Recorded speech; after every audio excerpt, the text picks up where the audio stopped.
अस्सलाम वालेकुम। Sorry for the delay today.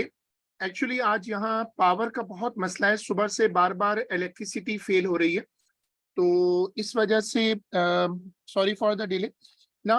देखो, हमने एक रिवीजन शुरू की हुई थी और मैंने आपको ये बताया था कि जो मेन मेन टॉपिक्स हैं वो हम रिवाइज कर रहे थे और हमने वो सीक्वेंस एक शुरू की हुई थी, उसमें हम लोग इंटीग्रेशन डिस्कस कर रहे थे।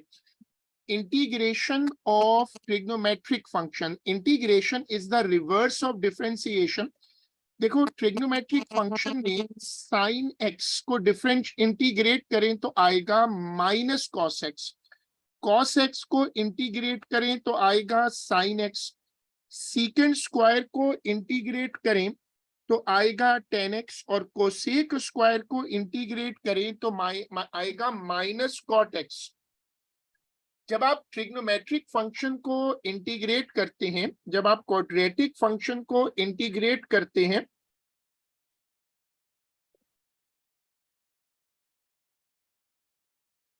तो आप हमेशा याद रखें कि पावर के डेरिवेटिव से हमेशा डिवाइड करेंगे।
ये बेसिक पॉइंट्स हैं जिनको तुम एक मर्तबा अच्छे से देख लो। और जब आप ट्रिग्नोमेट्रिक फंक्शन को इंटीग्रेट करते हैं तो फंक्शन इंटीग्रेट करें और पावर के डेरिवेटिव से डिवाइड कर दें। देखो, आमतौर पे क्या करना चाहिए कि जब आप देखो आमतौर पे क्या करो कि जब आप किसी ट्रिक फंक्शन को इंटीग्रेट करो तो आप कैलकुलेटर को रेडियन मोड में शिफ्ट कर दो।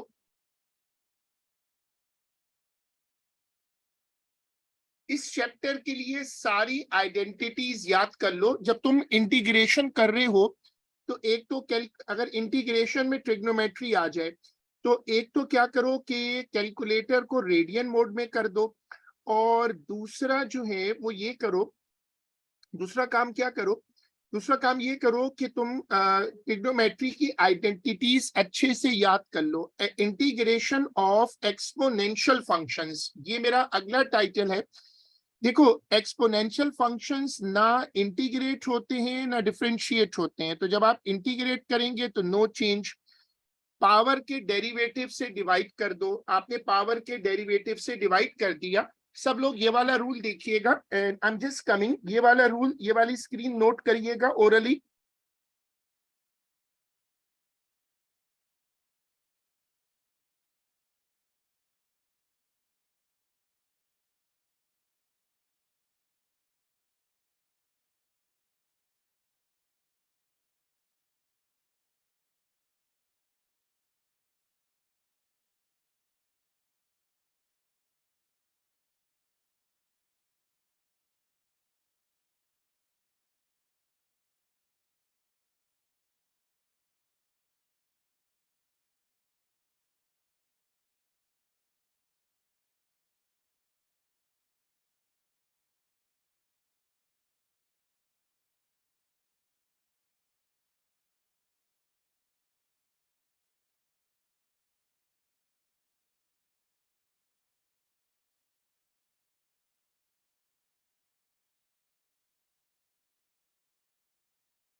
अब ये रिवाइज कर लो कि ई पावर जीरो हमेशा वन होता है, e power infinity is infinity, e power minus infinity zero. अब ये बड़ी काम की प्रॉपर्टी है, याद कर लो कि अगर ई की पावर में ln होगा तो ई और ln कट जाएगा, नंबर रह जाएगा।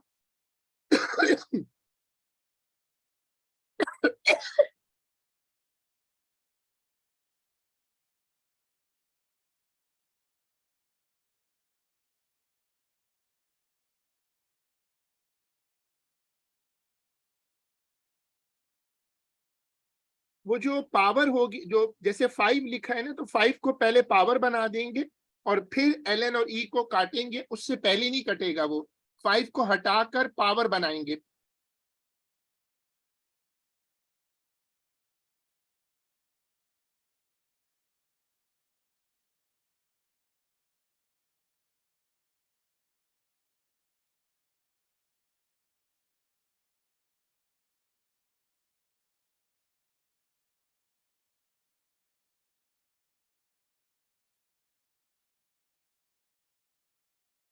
ये इसकी एग्जांपल्स देखो।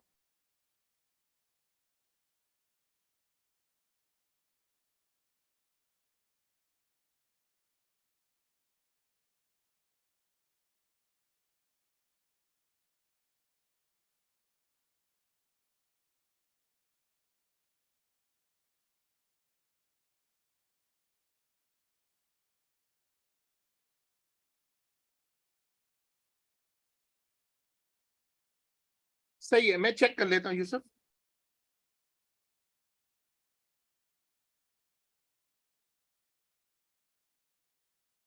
देखो, अब ये इसकी एग्जांपल है।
ये एक हेंस वाले क्वेश्चन की बड़ी अच्छी एग्जांपल है, और हेंस वाले क्वेश्चन आजकल एक ऐसा क्वेश्चन हर साल आ रहा है जिसमें वो पहले डिफरेंशिएट करवाता है और फिर वो उसको इंटीग्रेट करता है। ये वाली एग्जांपल देखें।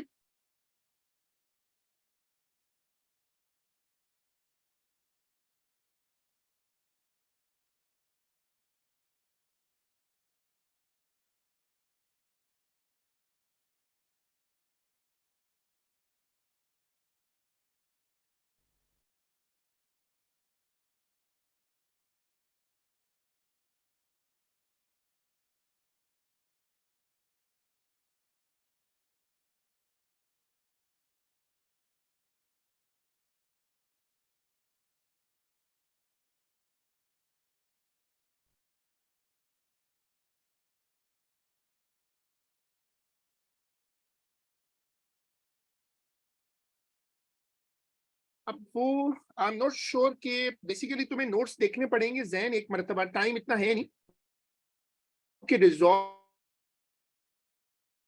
करते हैं, वो जरा लंबा टॉपिक है।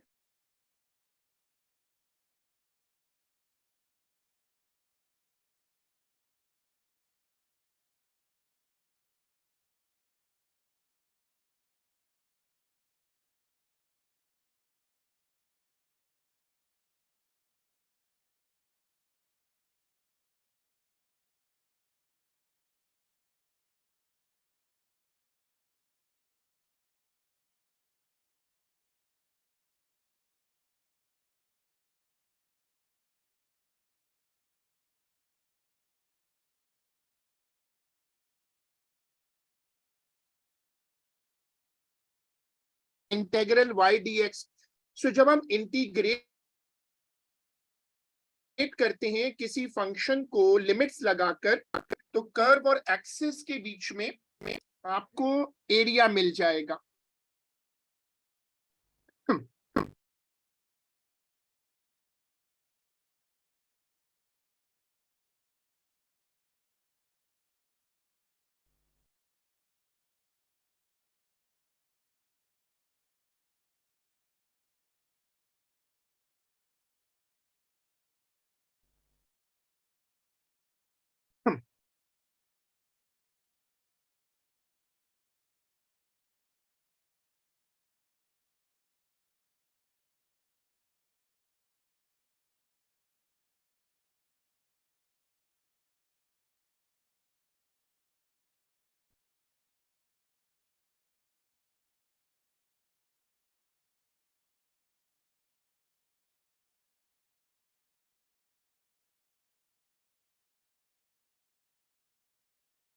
देखो, अगर एरिया y एक्सिस के साथ हो तो आप उसमें लगाते हैं x dy।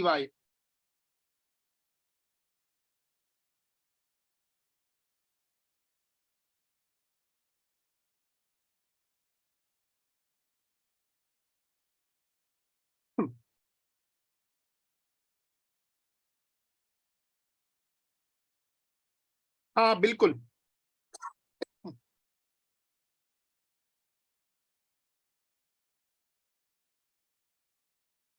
देखो, अगर तुम्हें दो दो कर्व्स दिए हों, कर्व 1 और कर्व नंबर 2, तुम्हें दोनों के दरमियान एरिया निकालना हो तो पहले निकालो find the points of intersection, number 2 integrate both the curves, और फिर सब्ट्रैक्ट द टू इंटेग्रल्स।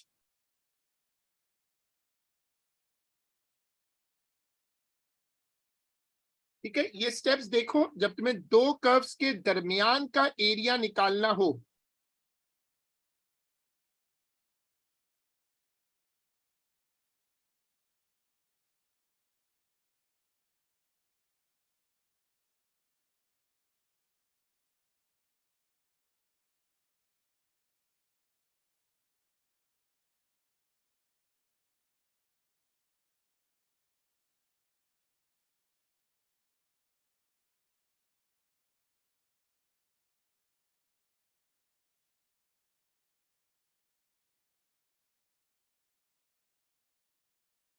बात वही है, अगर आप दोनों की इक्वेशन को सब्स्टिट्यूट करें, इट्स द सेम थिंग। मतलब वो सिर्फ एक फॉर्मेलिटी है ऐसे लिखने की, बस उस सूरत में तुम्हें प्लस माइनस का ख्याल रखना होगा कि अगर माइनस हो रहा हो तो माइनस कंसीडर करना होगा, क्योंकि जब एरिया बिलो एक्स एक्सिस होता है तो आप उसमें फिर माइनस कंसीडर करते हैं।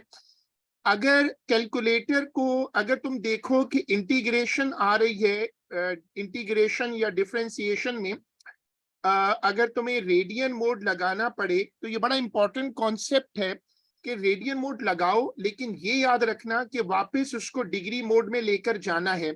एक बड़ी कॉमन सी मिस्टेक हो जाती है कि डिग्री टू रेडियन तो आपने कर दिया, but later you forgot to get it back to degree. ये बहुत बड़ा प्रॉब्लम बनता है और इस सूरत में बहुत नुकसान हो सकता है पेपर के वक्त।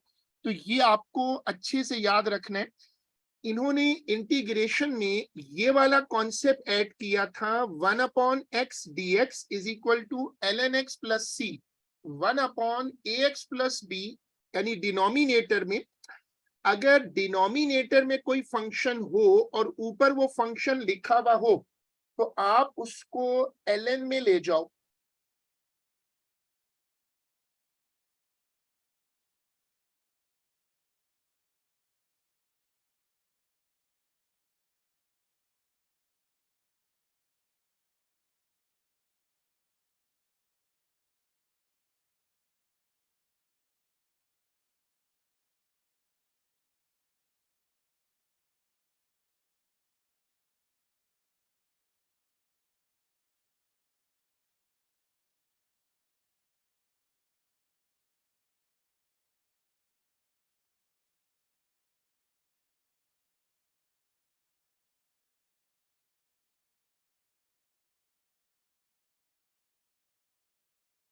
नहीं नहीं नहीं, ये हेंस वाली लॉजिक नहीं है। पहले तो ये कोर्स में नहीं था ना, ये 2020 के सिलेबस में आया है ना, कि अगर जैसे ये असल में एलएनएक्स का रिवर्स है। जब एलएनएक्स को इंटीग्रेट कर डिफरेंशिएट करते हैं तो यूसुफ 1/x आता है। तो जब 1/x को इंटीग्रेट करेंगे तो वापस ln आ जाएगा। ये वो वाली लॉजिक है।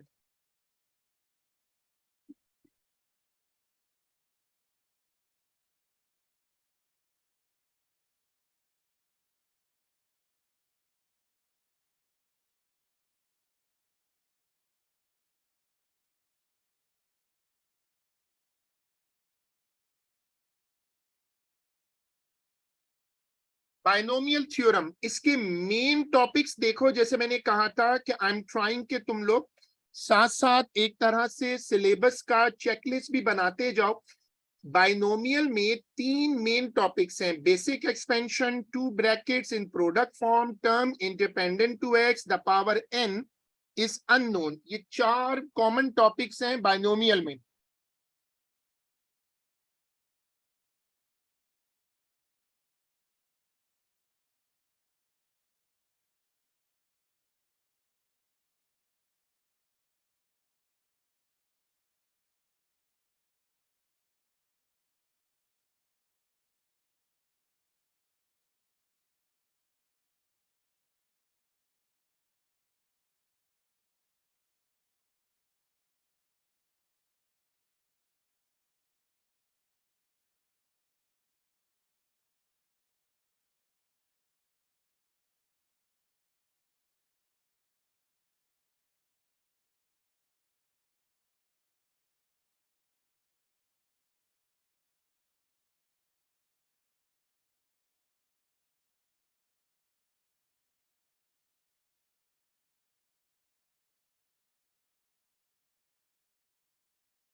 हम्म,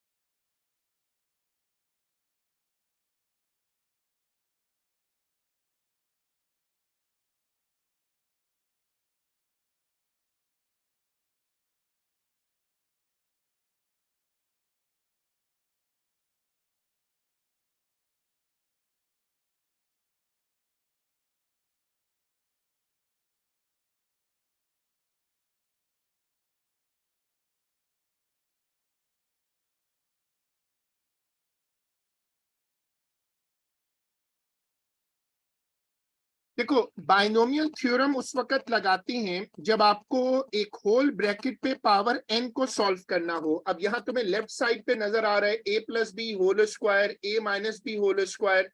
नीचे इन पर क्यूब लगा हुआ है, ये भी देख लो। लेफ्ट साइड पे चार फॉर्मूलाज हैं, इनको रिवाइज कर लो।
सॉरी, यहाँ आसिम में आज पावर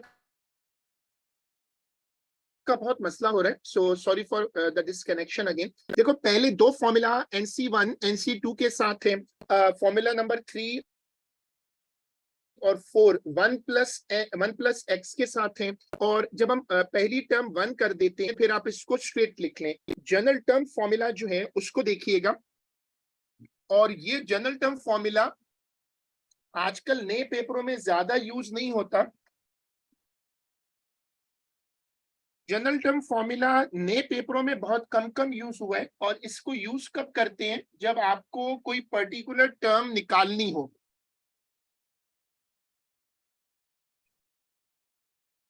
सब लोग ये वाले फॉर्मूलाज देख लो, और अगर तुम्हें कोई क्यूरी हो तो जरूर पूछ लो, जाहिर है कि फाइनल टाइम है।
जो एनसीआर का बटन होता है, वो अगर एन नेगेटिव हो या एन फ्रैक्शन में हो तो यूज नहीं होता। NCr can not be applied if n is unknown.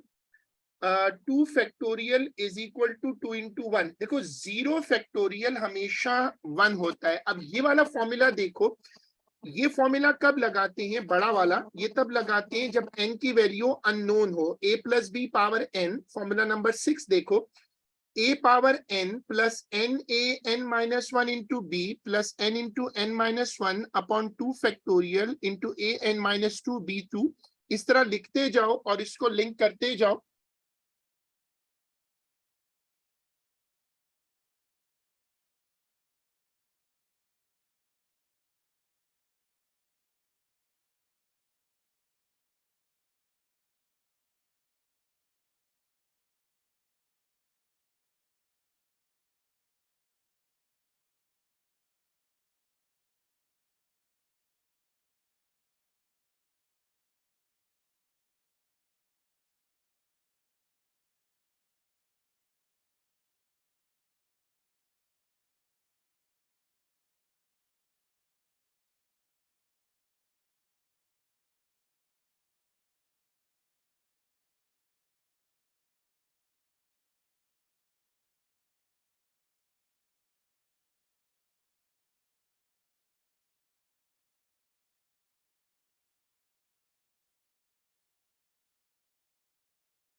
फिर इन्होंने इस 2020 में एपीजीपी का टॉपिक ऐड किया था, और आजकल ये बड़ी रेगुलर पेपर में आ रहा है। इसके फॉर्मूला रिकॉल कर लो। एपी के दो मेन फॉर्मूलाज हैं। अच्छा,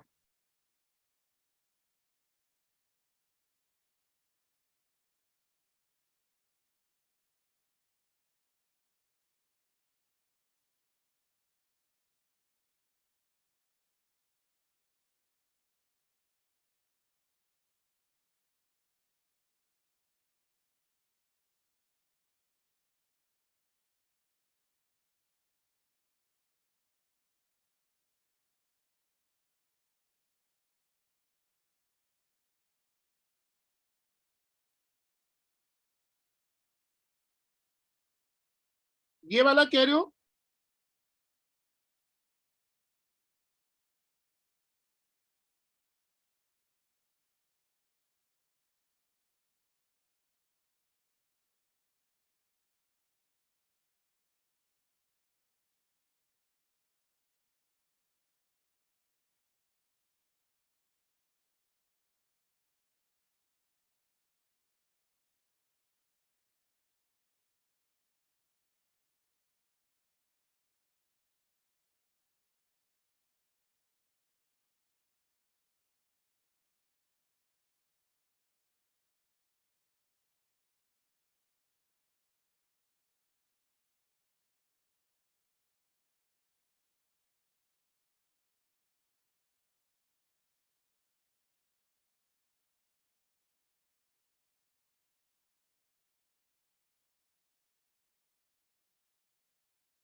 एपीजीपी में अर्थमेटिक प्रोग्रेशन क्या होता है? जिसमें एक ही नंबर ऐड हो रहा हो या एक ही नंबर सब्ट्रैक्ट हो रहा हो।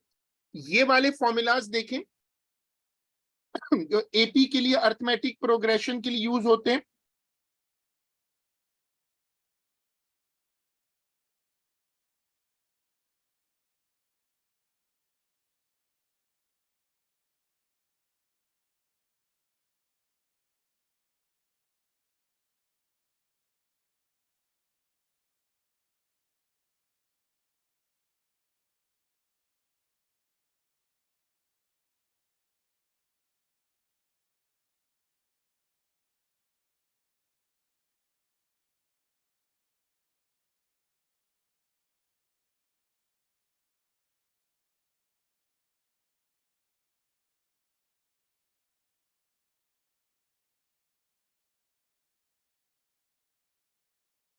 अब देखो, जो जीपी होती है उसमें तुम एक ही नंबर को या तो डिवाइड करते हो या मल्टीप्लाई करते हो।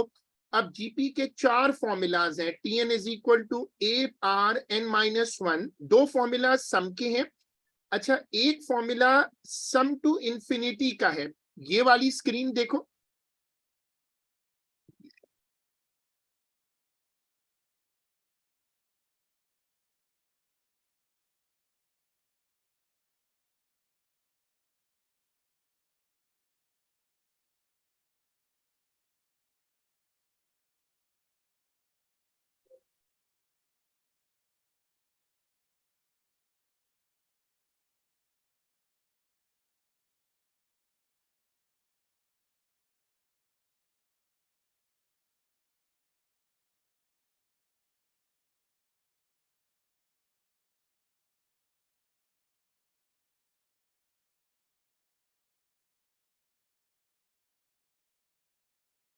हाँ, दूसरे में गलती हुई है मुझसे ना, तुम सही कह रहे हो। जो बीच वाला फॉर्मूला है मैंने दोनों में ग्रेटर लगा दिया है गलती से। जो दूसरा वाला फॉर्मूला है, बिल्कुल सही कह रहे हो। ये जो ये वाला फॉर्मूला है इसमें लेस देन आएगा।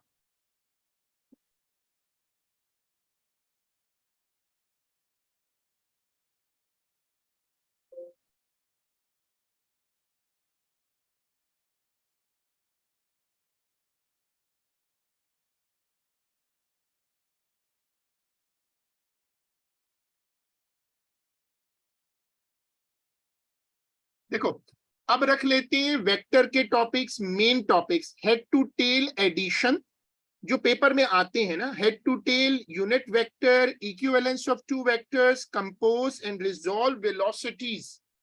ये 4 टॉपिक्स हैं जो याद कर लो।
देखो, जो एडिशन ऑफ वेक्टर वाला टॉपिक है, ये चूंकि ओ लेवल मैथ्स में भी रेगुलर आता है, तो इसको वहां से मैंने पिक किया। जब आप वेक्टर्स को हेड टू टेल ऐड करते हैं तो उसकी एक ट्राइंगल बन जाती है, A B plus B C is equal to A C. अच्छा, पहले ये रिवाइज कर लो, इक्विवेलेंस ऑफ वेक्टर ये एडमेस में बहुत आता है। अगर तुम दो वेक्टर्स को कंपेयर करो तो दोनों तरफ जो कॉमन वेरिएबल्स होते हैं वो कंपेयर हो जाते हैं। एक्स का कॉफिशिएंट एक्स से कंपेयर होगा, वाई का कॉफिशिएंट वाई से कंपेयर होगा, और उसको फिर आप इक्वेट कर लो। ये दो एग्जांपल लेफ्ट साइड पर हैं। वेक्टर्स की इक्विवेलेंस ये एडमेस में बहुत इंपॉर्टेंट है और बहुत आती है। इसको जरा एक मर्तबा रिवाइज कर लो।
देखो, ये कहलाता है हेड टू टेल। इसमें तुमने देखा कि ए से बी फिर बी से सी और आखिर में ये ए सी बन गया, यानी कि हेड टू टेल है।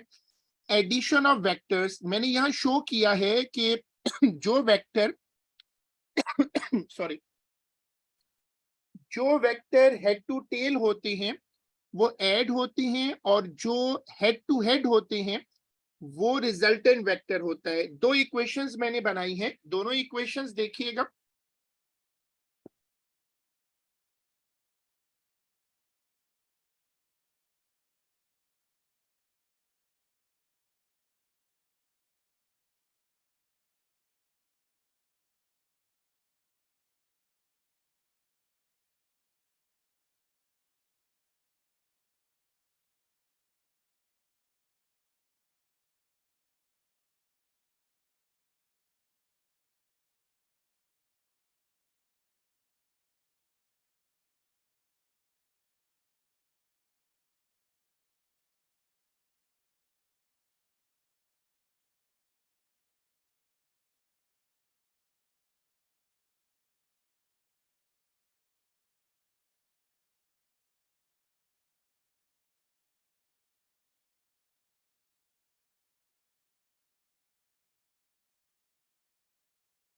अगर सारे वेक्टर हेड टू टेल आ रहे हों तो फिर इनमें कोई भी वेक्टर रिजल्टेंट नहीं होगा, रिजल्टेंट 0 होगा। फिर रिकॉल करो पोजीशन वेक्टर।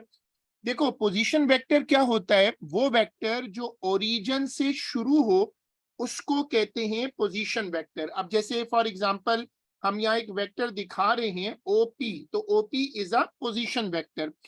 यूनिट वेक्टर बहुत पेपर में आता है, इट्स अ रेगुलर टॉपिक। ऐसा वेक्टर जिसका मैग्नीट्यूड 1 हो और उसको सिर्फ डायरेक्शन के लिए शो करे, that is called unit vector. इसकी मैंने लेफ्ट साइड पे एक एग्जांपल लिखी है। हम ये नहीं लिखते कि unit vector of A B, हम लिखते हैं unit vector parallel to A B. इसमें पहले मैग्नीट्यूड निकालते हैं, उसको डिनोमिनेटर में रखते हैं और ऊपर रखते हैं वेक्टर।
यूनिट वेक्टर की खास बात क्या होती है कि जो यूनिट वेक्टर होता है उसकी मैग्नीट्यूड हमेशा 1 होती है।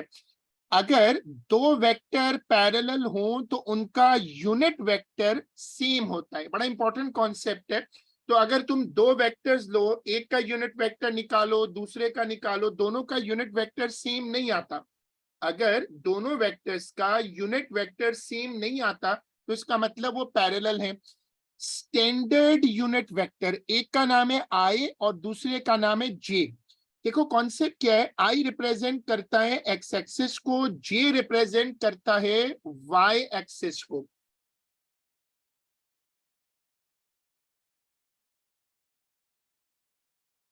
आई और जे दोनों का मैग्नीट्यूड बहरहाल 1 होता है। इसको लिखने का एक मैट्रिक्स मेथड है और एक तुम्हारे पास आई और जे है। जैसे लिखा 2 3, तो उसका मतलब होगा 2i + 3j। इसको कहते हैं हम यूनिट वेक्टर मेथड।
फिर हम रखते हैं सर्कुलर मेजर। ये टॉपिक ऐसा है, ये अक्सर क्वेश्चन इसका रेगुलर आता है। इसमें एक मेंसुरेशन वाला टच भी होता है देखो, इसमें याद रखो कि कैलकुलेटर को आमतौर पे रेडियन मोड में रखो। जब तुम सर्कुलर मेजर का क्वेश्चन करो ना, तो कैलकुलेटर को रेड मोड में रखो।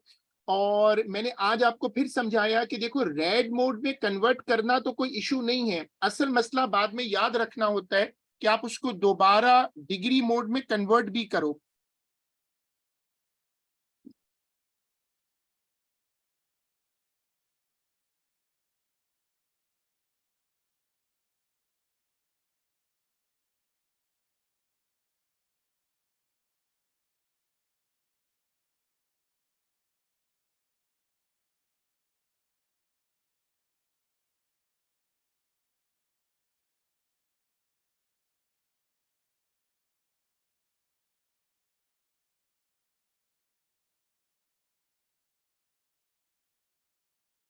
इसके फॉर्मूलाज देखें।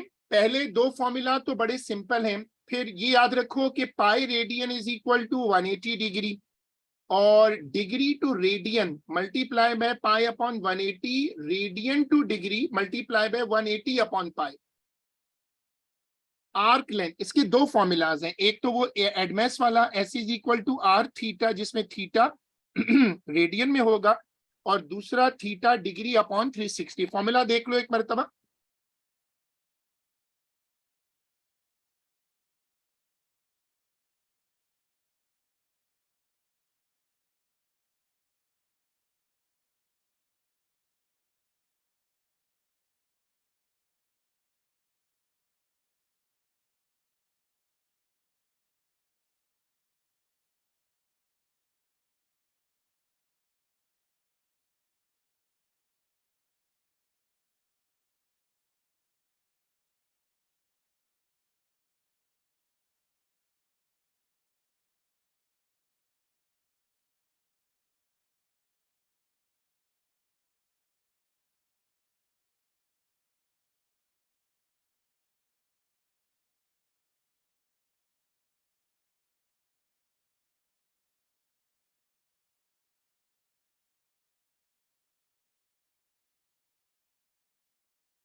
Major arc length S prime is equal to major arc length.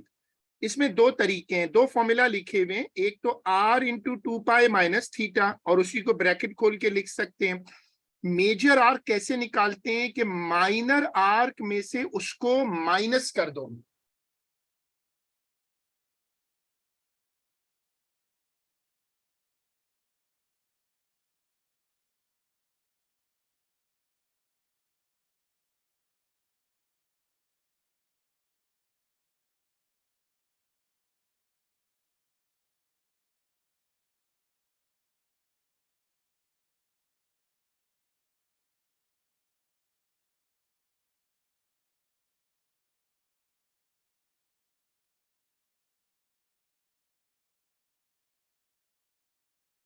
Minor and major sector area, एक फॉर्मूला हाफ आर एस है, दूसरा हाफ आर स्क्वायर थीटा है। ये दोनों फॉर्मूला रेडियन मोड में लगेंगे। ये दोनों फॉर्मूला रेडियन मोड में लगेंगे, जबकि ये जो तीसरा फॉर्मूला तुम देख रहे हो, ये लगेगा डिग्री मोड में। जरा फॉर्मूलाज देखो।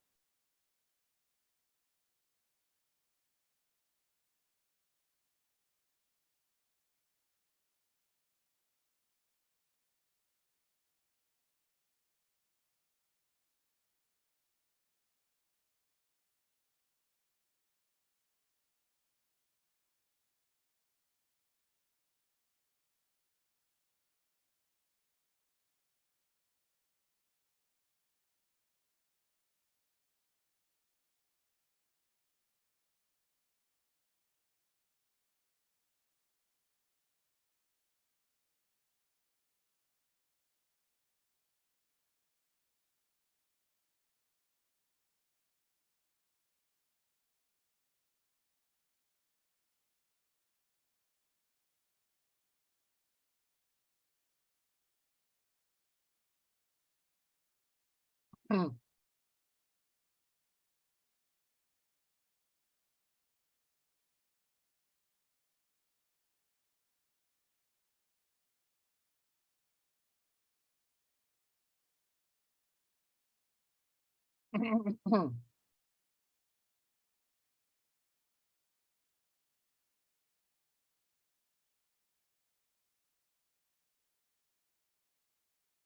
Major sector area, area is equal to half are square into 2 pi minus theta.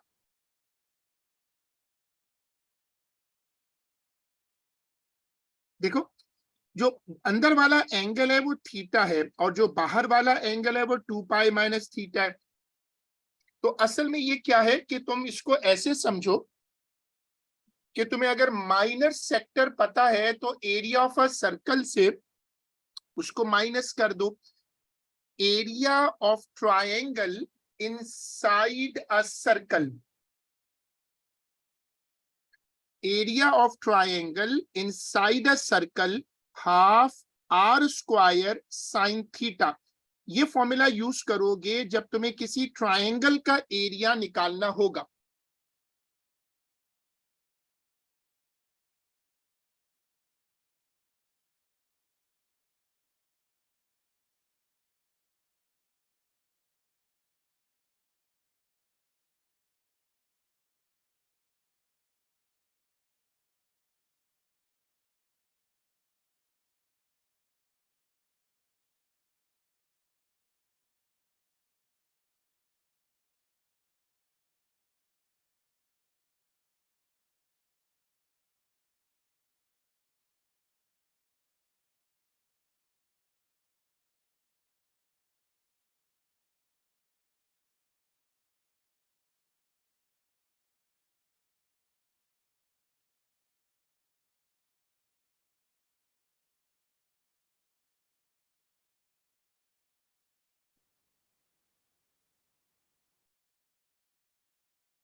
Area of segment, अगर आपको ये ग्रीन वाला सेगमेंट निकालना हो तो फॉर्मूला क्या है? Half are square theta minus sine theta. असल में क्या है कि जब आपको ये ग्रीन सेगमेंट निकालना हो तो आप पहले रखें area of sector minus area of triangle.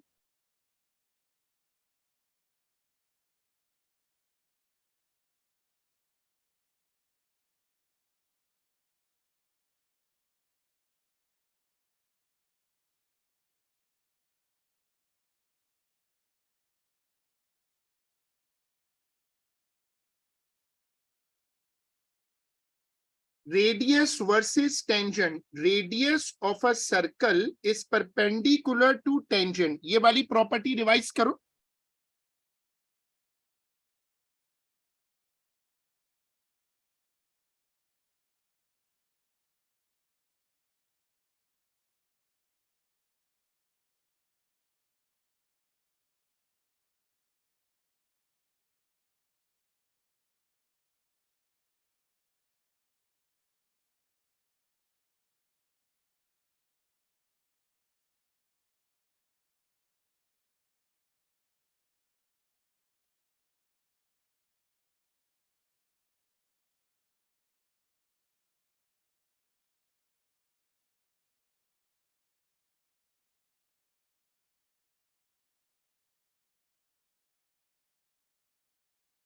Perimeter of a sector, अब जरा ये वाला फॉर्मूला देखो, perimeter of a sector.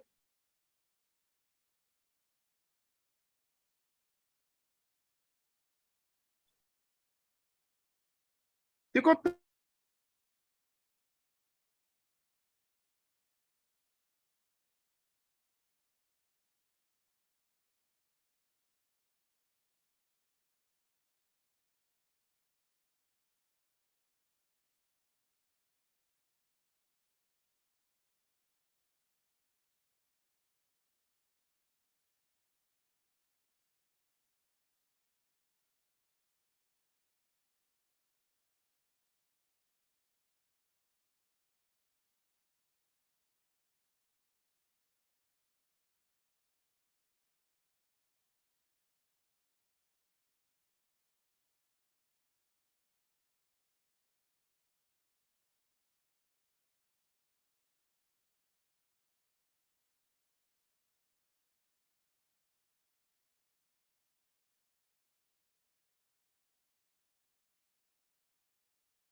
Sorry, काफी इश्यूज हैं ऐसे में आज यहाँ पावर के और इंटरनेट के ना, तो उसके लिए सॉरी फॉर दैट कि वो बार बार डिस्कनेक्शन हो रहा है। हम अगला टॉपिक जो रख रहे हैं रिवीजन के लिए, उसका टाइटल है लीनियर लॉ। ये स्ट्रेट लाइन रिप्रेजेंटेशन कहलाता है। तुम्हें याद है कि linear law basically y is equal to M x plus C है, और m का मतलब ग्रेडियंट और c का मतलब y इंटरसेप्ट है। हमने इसमें कुछ बातें सीखी थी और उनको हम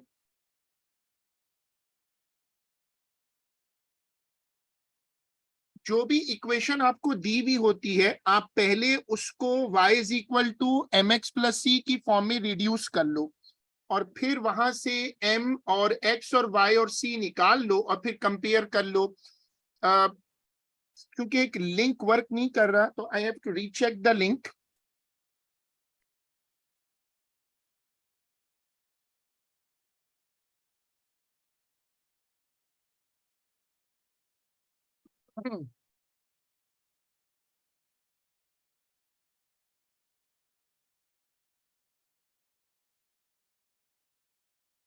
Linear law is a method of drawing straight line graphs for any equation. The graph of a linear equation is by default a straight line, जो अब आप देख रहे हो। लेकिन अगर आप उसको जो कर्व को ड्रॉ करते हो किसी क्वाड्रेटिक इक्वेशन को, तो वो हमेशा कर्व होती है। Any straight line can be represented by an equation y is equal to mx plus c। इसको हम कहते हैं लीनियर लॉ। देखो, अगर तुम किसी भी इक्वेशन को लीनियर लॉ में रिड्यूस कर लो तो उसका जो ग्राफ होगा वो स्ट्रेट लाइन बनेगा। अब जैसे ये इक्वेशन है y is equal to x square plus 2।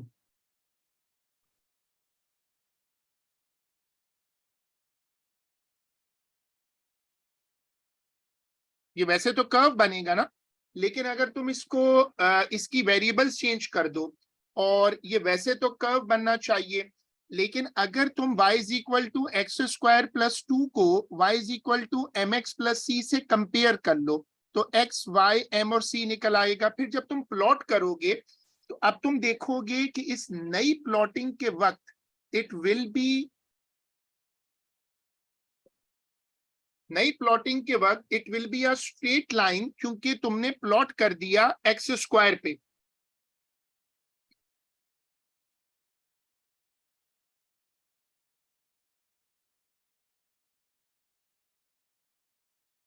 देखो, इसकी जनरल फॉर्म क्या है?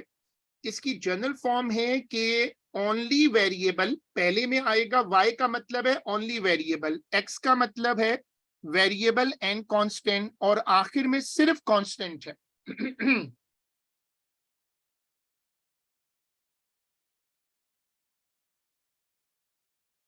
इस तरह के क्वेश्चन याद रखो कि तुम किसी भी इक्वेशन को रीअरेंज करके y is equal to M x plus सी की फॉर्म में ला सकते हो। इसमें जो सबसे मशहूर कॉन्सेप्ट है वो एलन वाला कॉन्सेप्ट है, ये वाला। और इसमें तुम्हें दोनों तरफ एल जी या एल एन लेना पड़ता है ताकि इक्वेशन को रिड्यूस कर सको।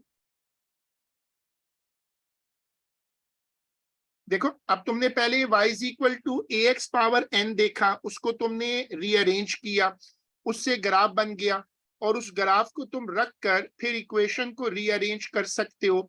जब आप टेबल को मॉडिफाई कर लेते हो तो टेबल को प्लॉट कर दो, तो ऐसी स्ट्रेट लाइन बनेगी इस तरह की।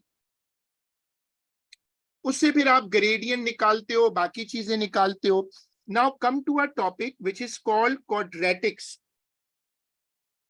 क्वाड्रेटिक्स जो है ये एक बहुत बहुत सिंपल सा बड़ा रेगुलर टॉपिक है, हर साल पेपर में आता है और आसान टॉपिक है क्वाड्रेटिक्स का। सबसे पहले इसके 3 फंडामेंटल यूनिट्स देखो स्क्रीन पर।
देखो, क्वाड्रेटिक्स में सबसे पहले ये कॉन्सेप्ट वापस ले आते हैं कि दो तरह के कर्व्स होते हैं। जो क्वाड्रेटिक कर्व्स होते हैं उनकी दो टाइप्स हैं। दो टाइप्स के क्वाड्रेटिक कर्व्स होते हैं। एक कहलाता है मैक्सिमम कर्व और दूसरा कहलाता है मिनिमम कर्व। एक कहलाता है मैक्सिमम कर्व और दूसरा कहलाता है मिनिमम कर्व। दोनों में देखो तुम्हें टर्निंग पॉइंट नजर आ रहा है, ठीक है। एक मिनिमम कर्व है और एक मैक्सिमम कर्व। अब इसका पहला मेथड देखो जो बहुत मशहूर मेथड है, y is equal to a x minus h the whole square plus k. H comma k कब इस्तेमाल होगा? एच कॉमा के शो करेगा टर्निंग पॉइंट को। अगर ए ग्रेटर देन जीरो हो तो it's a minimum curve, a less than zero हो तो इट्स अ मैक्सिमम कर्व। ये इसका पहला मेथड है। Turning point can also be found by differentiation. dy upon dx को जीरो कर दो। अगर लेस देन जीरो है तो maximum curve, greater than zero है तो मिनिमम कर्व। ये भी अच्छा मेथड है, लेकिन दोनों आपको आने चाहिए।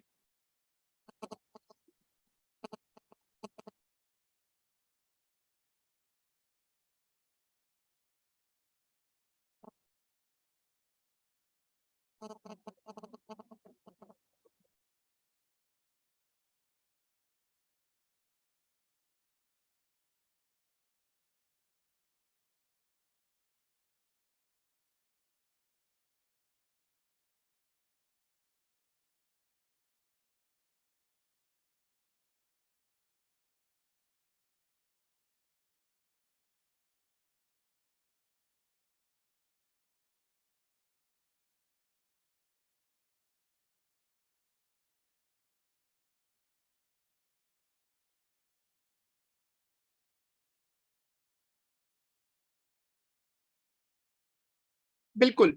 सेकंड डेरिवेटिव में हम वैल्यू पुट करते हैं, सेकंड डेरिवेटिव में वैल्यू पुट कर लेते हैं। Things required to draw a quadratic sketch, nature, turning point, intercepts. ये वो तीन चीजें हैं जिससे आप, ये वो तीन चीजें हैं जिनको रख कर आप किसी भी ग्राफ का नेचर निकाल सकते हैं।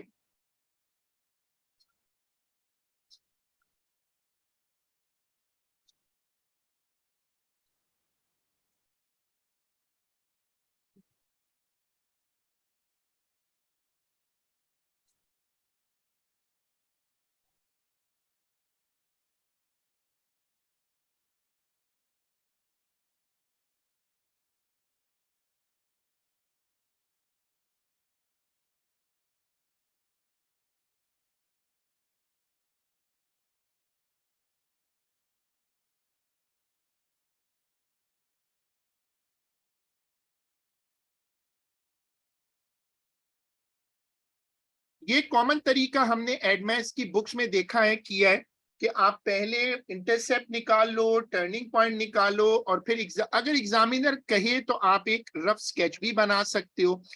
ये मैंने आपको इस तरह के क्वेश्चंस जो हैं वो करवाए थे। फिर मैंने आपको एक चीज करवाई थी, इसको कहते हैं कंप्लीटिंग द स्क्वायर मेथड।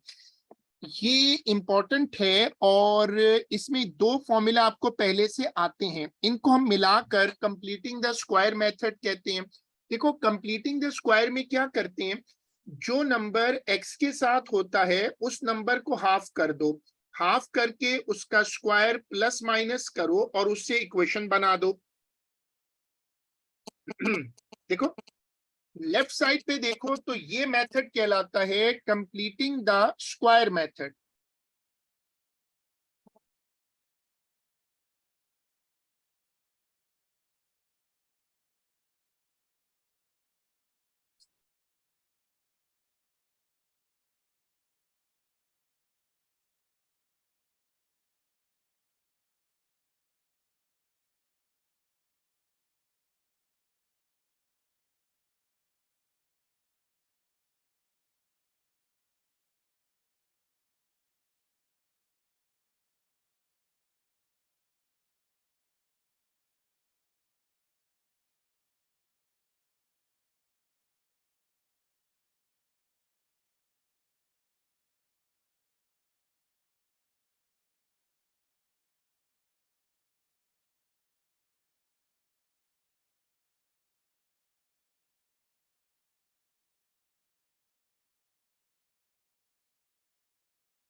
देखो अब इसमें मेथड तुम्हें समझ में आ गया। अगर एक्स स्क्वायर के साथ कोई नंबर हो तो उस नंबर को बाहर कॉमन ले लो और उसको फिर उसी मेथड से गुजार के कंप्लीटिंग द स्क्वायर कर लो।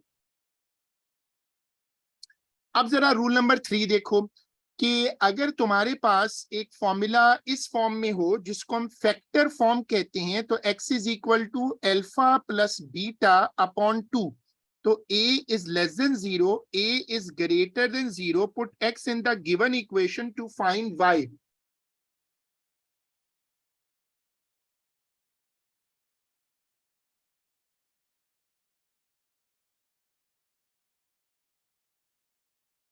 in both brackets x must be positive। Rule number 3 check करो, ये कभी कभी लगता है जब तुम्हारा क्वेश्चन इस तरह ब्रैकेट फॉर्म में हो।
ये कुछ एग्जांपल्स थी इसी पर। अब देखो रूल नंबर 4, ये भी रेयर है, कभी कभी जरूरत पड़ती है। अगर इक्वेशन क्वाड्रेटिक फॉर्म में हो, सॉरी ओपन फॉर्म में हो, क्वाड्रेटिक इक्वेशन फॉर्म में हो, तो a x square plus b x plus c, a less than 0 है और दूसरा ए ग्रेटर देन 0 मिनिमम। ये आपको ए की वैल्यू प्लस माइनस से पता चल जाता है। फॉर्मूला क्या है? टर्निंग पॉइंट में x is equal to minus B upon 2a। अब देखो ये वाली स्क्रीन चेक करो।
देखो ये उसकी एक एग्जांपल है कि अगर तुम्हें इस वाली अप्रोच को यूज करना हो तो कैसे करोगे।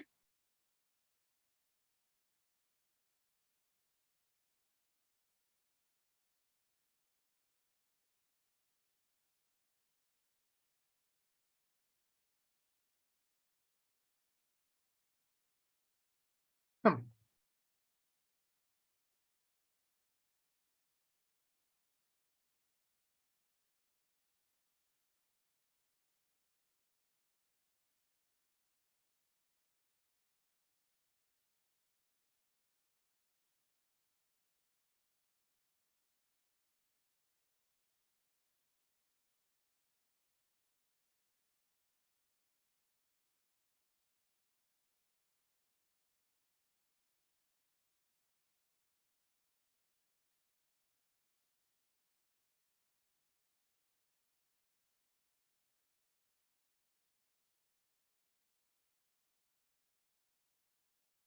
नेचर ऑफ रूट्स, ये टॉपिक भी बड़ा मशहूर है। इसमें डिस्क्रिमिनेंट कहते हैं इसको, B square minus 4ac।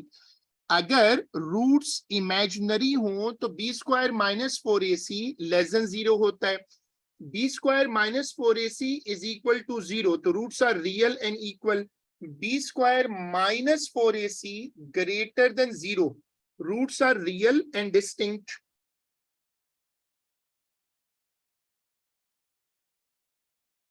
B square minus 4ac greater than और equal to 0, roots are real, roots are the value of x. अब ये रूल्स हैं 4, इनको जरा एक मर्तबा देख लो।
जब हमें इस तरह का क्वेश्चन मिलता है तो पहले हम एबीसी निकाल लेते हैं। अगर रूट्स रियल होते हैं तो क्वाड्रेटिक फॉर्मूला भी लग सकता है। देखो, real roots means B square minus 4ac greater than और इक्वल टू 0। अब इसको प्रूव करना पड़े तो कैसे प्रूव करते हैं रियल रूट्स को? एक तो आंसर पॉजिटिव नंबर होना चाहिए, दूसरा आंसर कंप्लीटेड स्क्वायर फॉर्म में होना चाहिए। A completed square form is always positive. फिर जरा ये रूल देखो, line and a curve, rule number 1, a line and a curve tangent अगर टच हो रहे एक पॉइंट पर, line is a tangent to the curve. ये वाली डायग्राम देखिएगा तो B square minus 4ac is equal to 0। इसमें आपको दोनों दोनों इक्वेशंस को जोड़कर एक कंबाइन इक्वेशन बनानी होती है।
देखो रूल नंबर 2, आपको एक कर्व नजर आ रहा है और एक लाइन नजर आ रही है। Line cuts the curve at 2 points. अगर ये केस हो तो फिर लगेगा B square minus 4ac greater than 0। Rule number 3, अगर अगर लाइन कर्व को टच नहीं करती, अगर लाइन कर्व को टच नहीं करेगी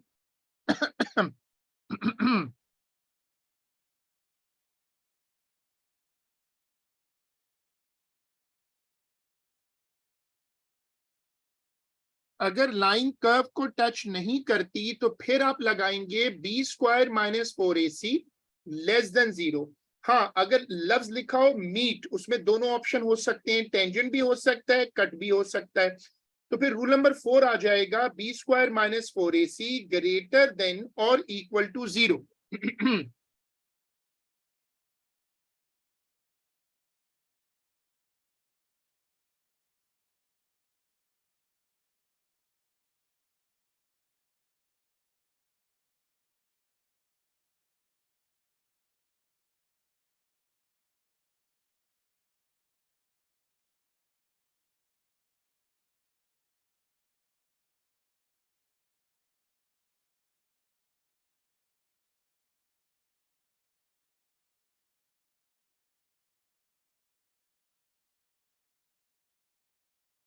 दो इक्वेशंस दी हुई होती हैं, एक टेंजेंट होता है, एक कर्व होता है। अगर दोनों को जोड़ लें और कंबाइन इक्वेशन बना दें, उसके बाद आता है चेंज इन इनइक्वालिटी साइन। अगर आप जगह चेंज करें रूल नंबर 1, तो इनइक्वालिटी साइन चेंज हो जाता है।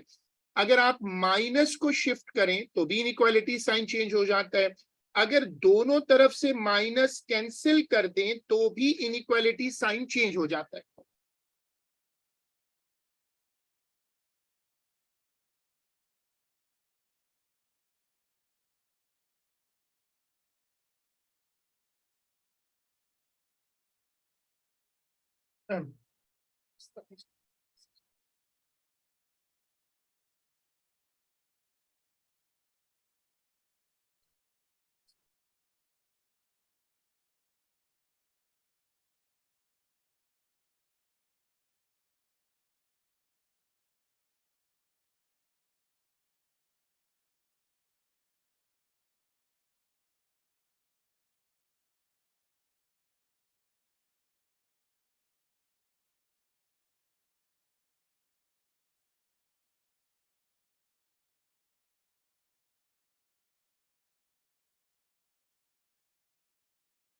क्वाड्रेटिक इनइक्वालिटीज केस नंबर 1, अगर लेस देन का साइन हो तो आंसर कनेक्टेड लिखते हैं, और केस नंबर 2 अगर ग्रेटर का साइन हो तो आंसर को स्प्लिट करके लिखते हैं।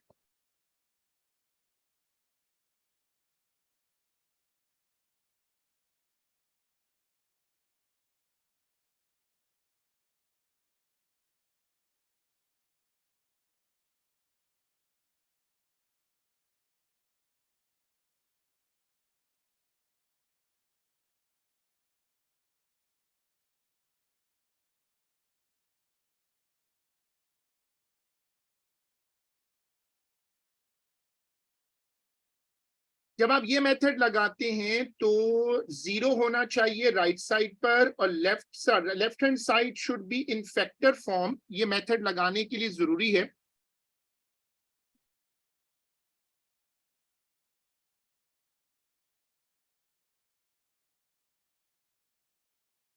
उसके बाद आता है फंक्शन। मैंने आपको बताया था 4 ऐसे चैप्टर हैं which are considered to be heavy weights, और हम जितना अभी हमने ऑलरेडी अपनी क्लास को ज़ाहिर है लेट शुरू किया था, थोड़ा सा उसको एक्सटेंड कर लेते हैं ताकि हम जो जो क्वेश्चंस इंपॉर्टेंट हैं, जो जो इंपॉर्टेंट टॉपिक्स हैं, वो कंप्लीट कर लें। ज़ाहिर है हमने 2 दिन, तीसरा दिन है हमारा रिवीजन का, लेकिन एडमेस का ज़ाहिर है कोर्स इतना बड़ा होता है।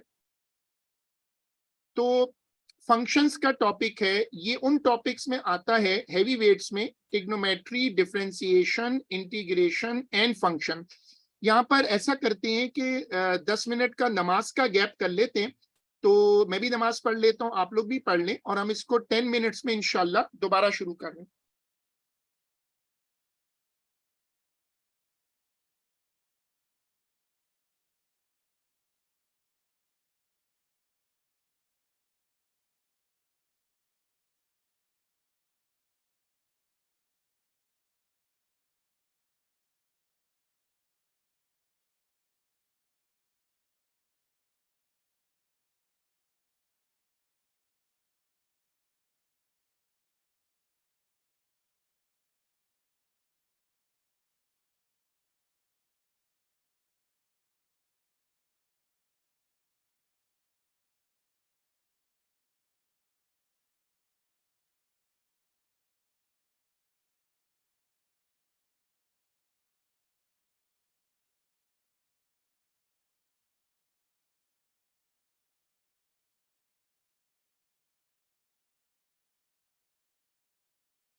फंक्शन हमारे कोर्स का बड़ा टॉपिक है और ये उन टॉपिक्स में आता है जो हर साल पेपर में होते हैं। फंक्शन इज हैवीवेट टॉपिक और तुम इसको एक मर्तबा, हम इसको बड़ी डिटेल से अपनी रेगुलर क्लासेस में कर चुके हैं।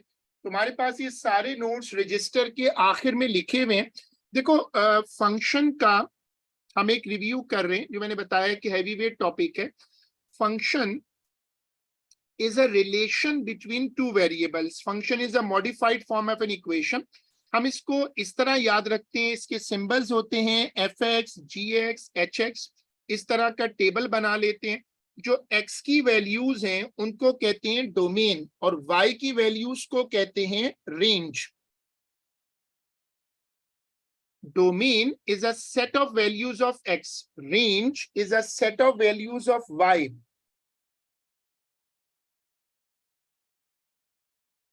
टाइप्स ऑफ फंक्शंस, पहला केस क्या है, इसको लीनियर इक्वेशंस होती हैं या जो ग्राफ्स वापस नहीं आते उनको कहते हैं one two one function.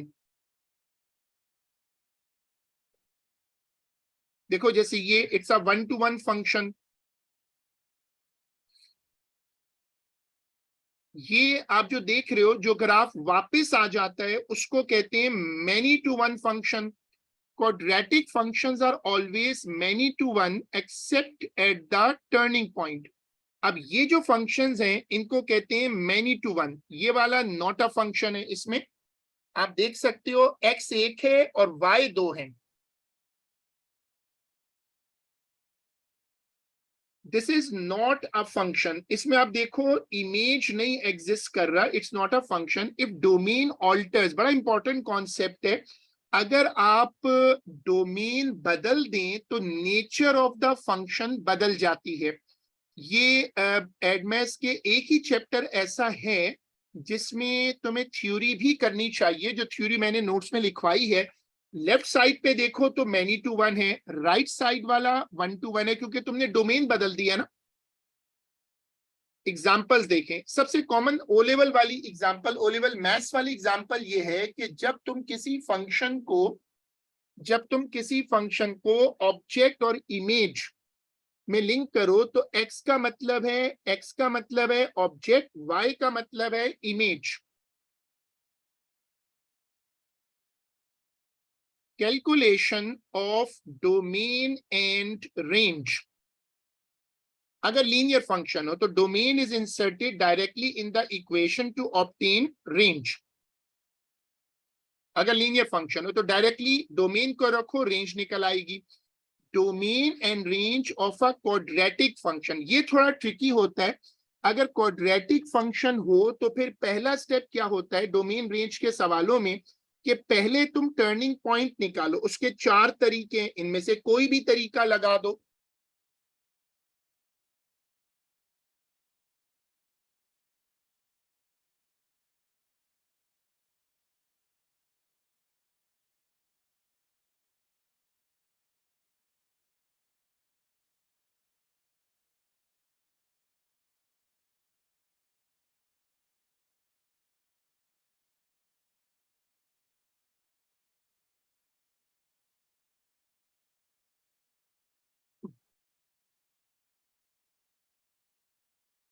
Step number 2। अब दूसरा स्टेप जो है, जब तुम टर्निंग पॉइंट निकाल लेते हो तो दूसरा स्टेप क्या है। देखो दूसरा स्टेप ये है कि if domain carries the turning point we will find intercepts and draw the sketch. If domain does not carry the turning point, directly insert the domain to find range.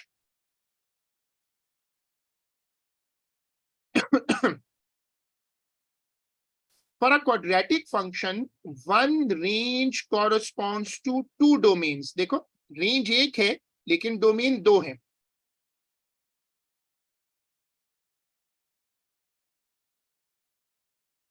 If domain is not given, draw a sketch. जैसे अब ये sketch है ना, अब देखो इसमें graph minimum है, ऊपर जा रहा है, तो डोमेन क्या है, सॉरी रेंज क्या है, fx इज ग्रेटर देन और इक्वल टू 2।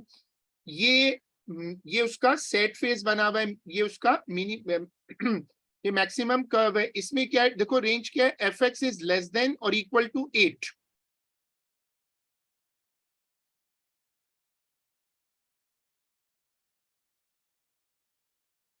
ये भी एक तरीका है कि अगर तुम्हें अंडर रूट का फंक्शन दिया हुआ हो तो तुम उसमें जो डोमेन है उसकी वैल्यूज को पुट करो, ट्रायल एंड एरर करो और रेंज निकाल लो। If the domain carries the turning point, फिर क्या करते हैं, एक नंबर हम लेते हैं y coordinate of the turning point, the second number we put both the numbers of the domain in the equation and take the one which makes the larger range। ये बड़ा इंपॉर्टेंट टेक्निकल कॉन्सेप्ट है, इसको देखो।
Composite function F G F G square, इनको कहते हैं composite functions. मैंने इनके जो सिंबल्स हैं वो आपको शो किए हैं।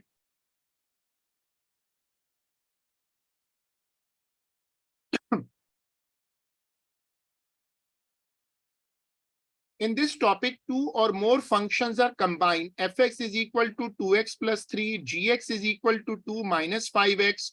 तो जब हम एफ जी लिखते हैं तो उसका मतलब है कि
और मैंने आपको बताया था कि डोमेन और रेंज में क्या फर्क होता है। जो डोमेन है वो एक्स की वैल्यूज हैं, रेंज एफ एक्स की वैल्यूज होती हैं, और ये इनवर्स में स्वैप हो जाती हैं। जब आप इनवर्स निकालते हैं, अब जैसे लीनियर फंक्शन है, लीनियर फंक्शन में सबसे पहले ये एडमैथ्स में, मैथ्स में भी आता है, बेसिक चीज है ना, क्योंकि आपके नॉर्मल मैथ्स में भी इसको आपने करना होता है। तो पहले आप फंक्शन को, सबसे पहले फंक्शन को सपोज करते हैं, सबसे पहले फंक्शन को स्टेप 1 में फंक्शन को y सपोज करें, फिर उसको रीअरेंज करें, x बनाएं, और फिर उसको इन्वर्स कर दें। Geometrical meaning of inverse, inverse का ज्योमेट्रिक मतलब क्या है? Inverse of a function is the mirror image of the function in the line y is equal to x। ये जो आपको नजर आ रहा है बीच में y is equal to x है, जो मिरर है ना, और नीचे fx है, और ऊपर वाली साइड पे f इनवर्स है। ये बड़ी अच्छी एग्जांपल है समझने के लिए।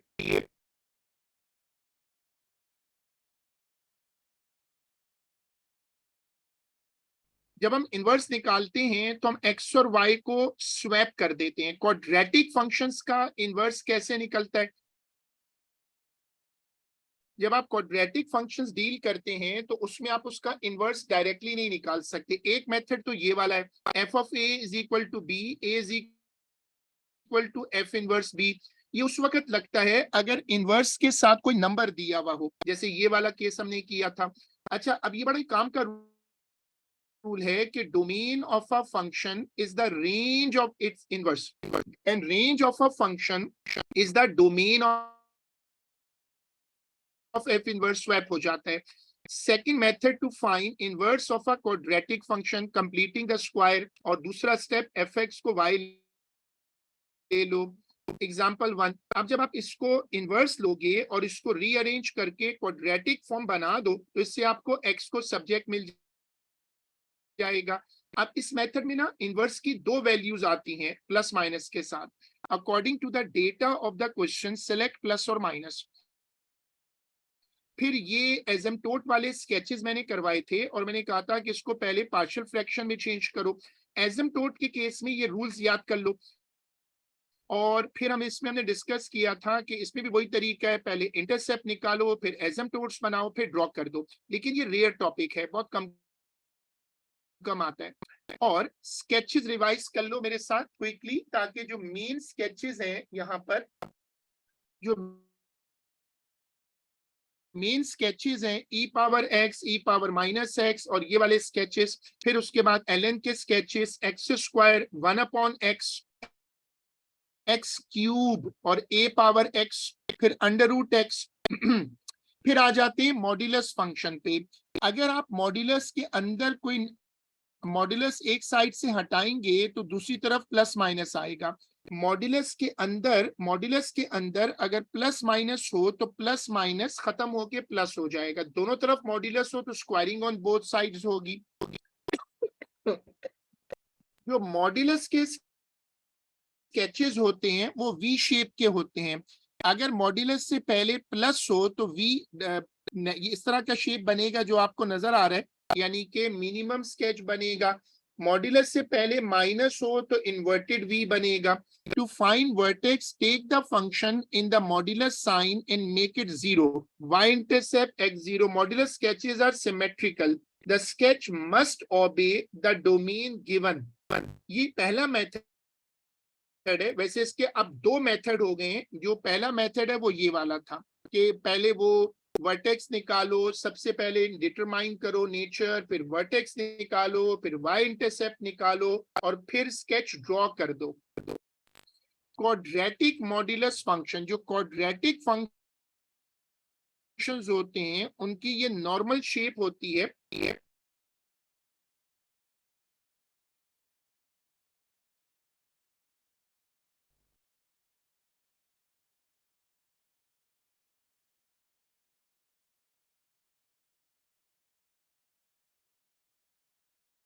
देखो आप इसमें क्या करते हो कि पहले तो ग्राफ को ड्रॉ कर लेते हो, ड्रॉ करने के बाद फिर उसको इन्वर्स कर दो। इन्होंने ये वाला टॉपिक 2020 में ऐड किया था और इसमें वो खास तौर पे क्यूबिकल फंक्शन का टॉपिक है जो तुम्हें इस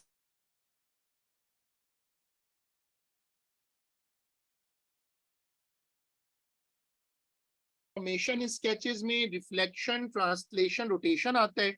रिफ्लेक्शन में स्केच एक्स एक्सिस में या वाई एक्सिस पे स्वैप हो जाता है। ट्रांसलेशन का मतलब है स्केच को ऊपर या नीचे ले जाओ, और रोटेशन का मतलब है उसका ग्रेडियंट बदल दो।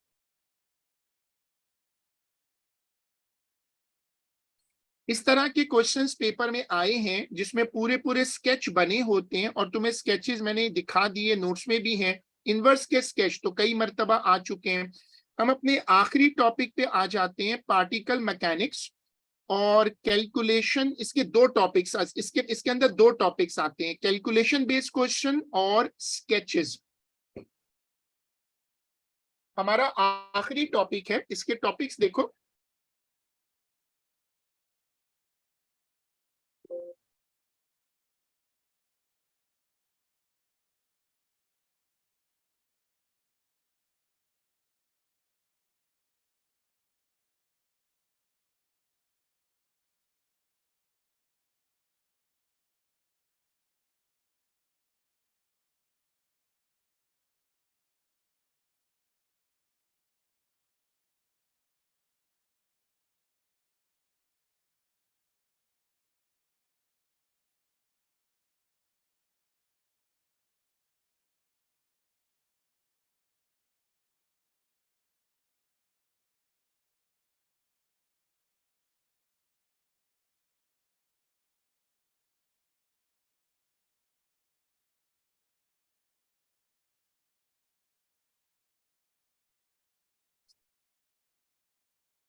अब ये देखो, हमारा लास्ट टॉपिक है रिवीजन के लिए, और हमने माशाल्लाह 3 दिन में सारे टॉपिक्स कर लिए।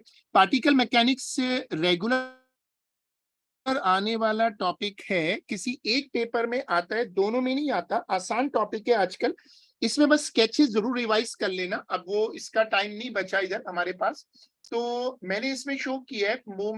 जो पहला कॉन्सेप्ट है कि अगर तुम डिस्प्लेसमेंट को डिफरेंशिएट करोगे तो वेलोसिटी बनेगा, वेलोसिटी को डिफरेंशिएट करोगे तो एक्सेलरेशन बनेगा। इंपॉर्टेंट सिंबल्स देख लो एक मर्तबा। अब देखो,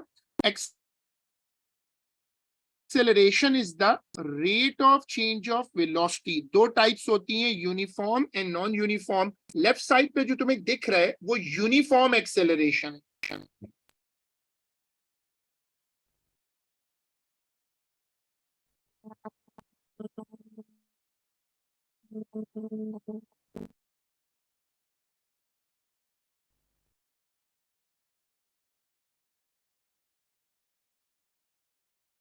नॉन यूनिफॉर्म एक्सेलरेशन क्या होता है? जिसमें वेलोसिटी डिफरेंट नंबरों से चेंज हो रही हो। फॉर्मूला फॉर यूनिफॉर्म एक्सेलरेशन ये याद कर लो। वैसे इसकी जरूरत आजकल नए पेपरों में तो नहीं पड़ रही, बट फिर भी याद होना चाहिए। नॉन यूनिफॉर्म का कोई फॉर्मूला नहीं है, बल्कि उसकी जो इक्वेशन गिवन होती है वही यूज करते हैं। स्पीड और वेलोसिटी का फर्क स्केलर वेक्टर का फर्क है। Acceleration is the rate of change of velocity. Acceleration is the rate of change of velocity. और देखो, अगर वेलोसिटी को लोगे तो dx अपॉन dt है, एक्सेलरेशन को लोगे तो dv अपॉन dt है।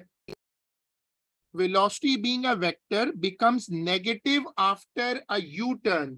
देखो, velocity इंक्रीज करेगी तो a प्लस होगा, velocity डिक्रीज करेगी तो a माइनस होगा।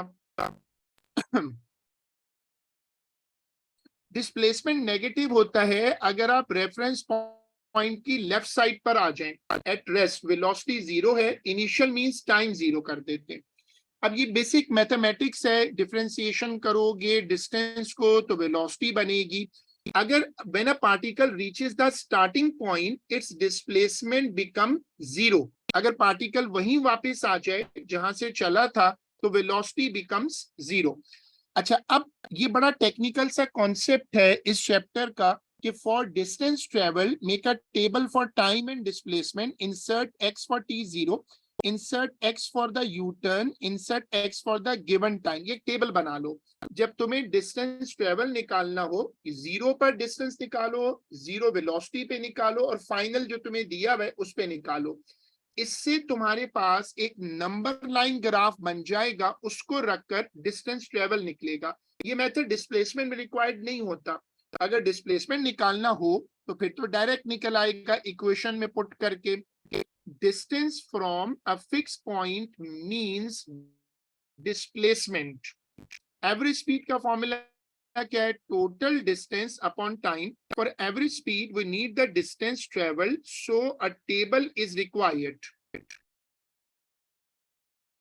For distance travel, always check for a U-turn. Vertical motion, ऊपर जाते वक्त वेलोसिटी प्लस होगी, नीचे आते वक्त वेलोसिटी नेगेटिव होगी. Velocity at the highest point is zero. Upward motion में v डिक्रीज करता है, डाउनवर्ड मोशन में v इंक्रीज करता है. By default air resistance is ignored. Time to gain maximum height is equal to the time to reach the ground. ये दोनों बराबर होते हैं. रिजल्टेंट डिस्प्लेसमेंट अगर आप वापस वहीं आ जाते हैं तो रिजल्टेंट डिस्प्लेसमेंट जीरो हो जाता है. Total distance travel is in a complete flight is 2h. अब देखो, बड़ा टेक्निकल अच्छा कॉन्सेप्ट याद रखने का. जब वेलोसिटी मैक्स होती है तो एक्सेलरेशन जीरो होता है. जब एक्सेलरेशन मैक्सिमम होता है तो वेलोसिटी जीरो होती है.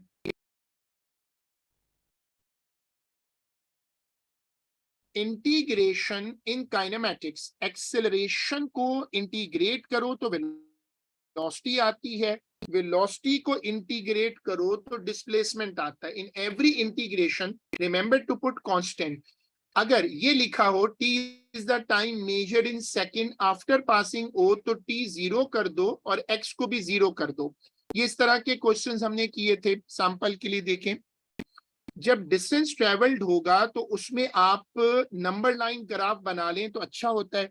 अब ये बड़े अच्छे कार्ड हैं, याद कर लो इनको.